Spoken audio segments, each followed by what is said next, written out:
G'day riders, this is Mr. Kiwi Rider. Today I'm going to tell you about the 14-inch Wind Splitter Windscreen with quick release from Harley-Davidson.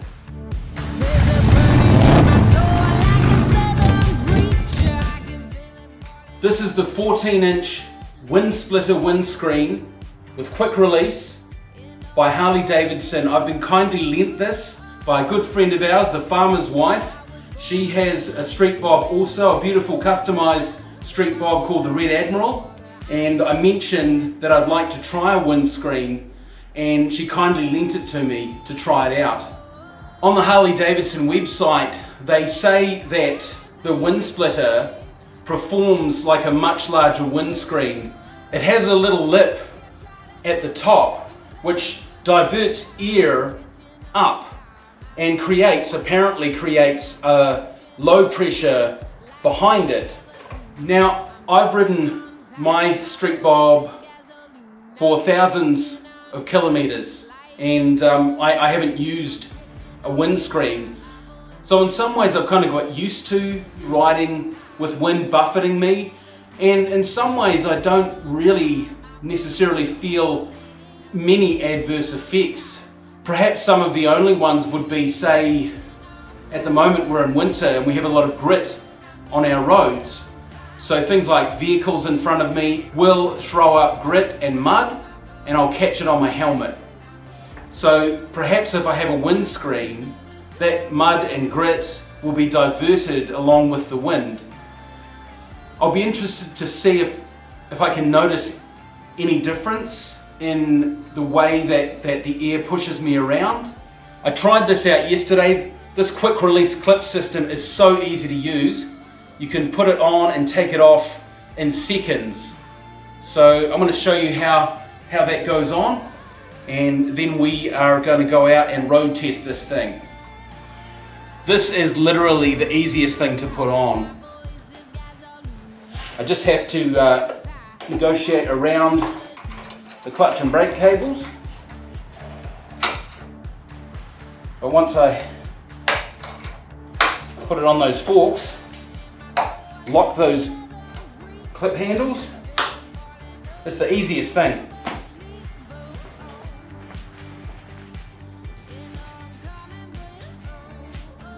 And of course it's just as easy to take off. Just grabbing those clips, unclipping them, and away it comes.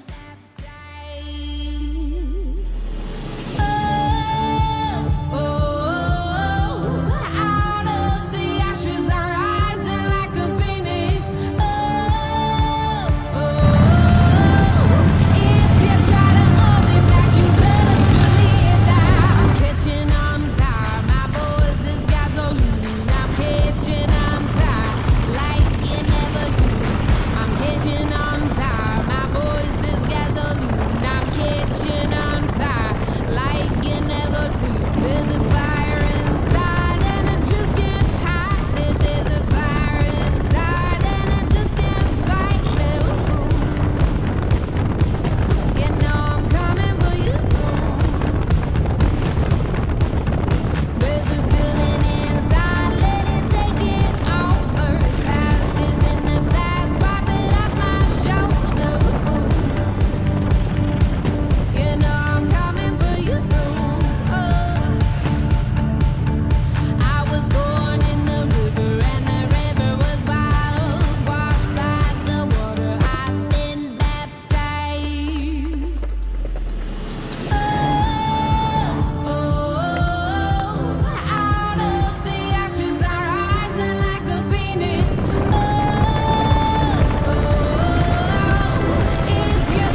someone will find this well-made, easy to use windscreen. It's not for me. I'm 5'11", or around about 180 centimeters, and I tried this windscreen on 3 different levels on my forks just to see how it would perform. Now, on all 3 levels, when we were going through urban areas, so low speed, the windscreen stopped buffeting anywhere on my head, chest area, and it created a low pressure air zone. In fact, today was quite warm and I was really warm. There wasn't that usual air movement getting in around my neck, that sort of thing. So certainly for built up areas, for low speeds, this was fine. It was doing its job. On the open road, however, it was a bit different. So when I had it at the highest level it would go on my forks, the top of my head was being buffeted side to side quite quickly. The rest of me, my lower part of my helmet, my chest area was all fine. There wasn't any wind buffeting, but the fact that the top of my head was shaking around was a deal breaker. So I changed it to the center or center-ish position on the forks, and that slowed that buffeting down a bit, I guess, but it was still there. The top of my head was just being buffeted around.